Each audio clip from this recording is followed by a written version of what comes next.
care that Goliath stood almost over twice his height.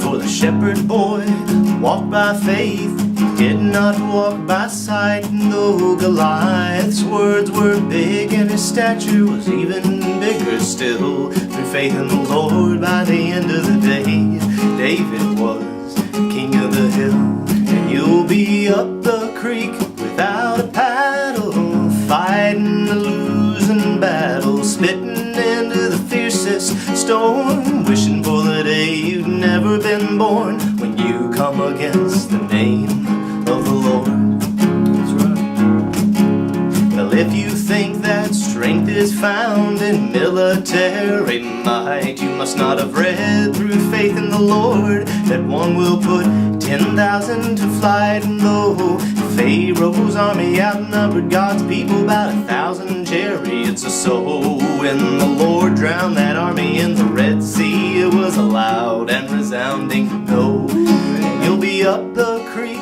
without a paddle, fighting the losing battle, spitting into the fiercest storm, wishing for the day you've never been born, when you come against the name of the Lord.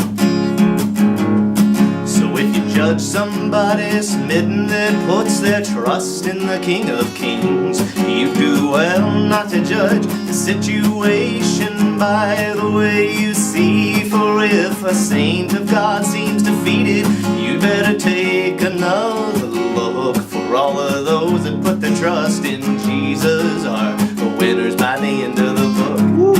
You'll be up the creek without a paddle, fighting a losing battle, spitting into the fiercest storm, wishing for the day you've never been born, when you come against the name of the Lord.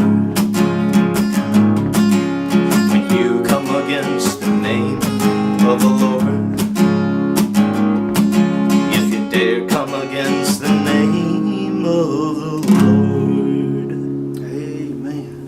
Amen. Amen. That's good. That's true. That's real. He's the undefeated champion. Amen. Undisputed. Yeah. Undisputed. Of everything, ever. Yeah, undisputed, undefeated, forevermore, always has been.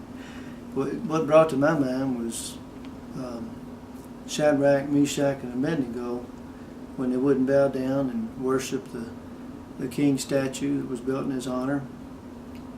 And they were threatened with being thrown in the fiery furnace, and Nebuchadnezzar told them, said, all will be well if you just bow down and worship the image when the music is playing and everything. He said, O king, we're not careful, meaning afraid or worried, to answer you in this matter.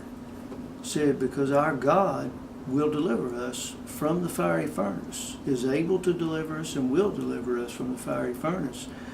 Well, we're not going to bow down and worship this image. And it says that he waxed very hot in anger. Nebuchadnezzar did, probably the greatest king in the history of the world.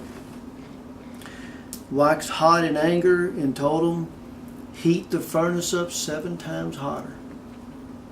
And we'll see, we'll see who is the God that will deliver you from the fiery furnace. And Shadrach, Meshach, and Abednego must have looked at each other about that time and said, man, I'm glad he said that.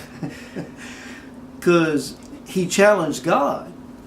And that wasn't going to work out well for him, because he had the men thrown in the fiery furnace, and the men that threw them in were burnt up alive. And then they were seen walking in the fiery furnace, untouched by the flames, with a 4th man, which was an angel of the Lord. And so Nebuchadnezzar commanded to bring them back out, and Wow. And then he sent a decree throughout all of his provinces and said that everyone must worship the God of Shadrach, Meshach, and Abednego, because he is the God that delivers from fire.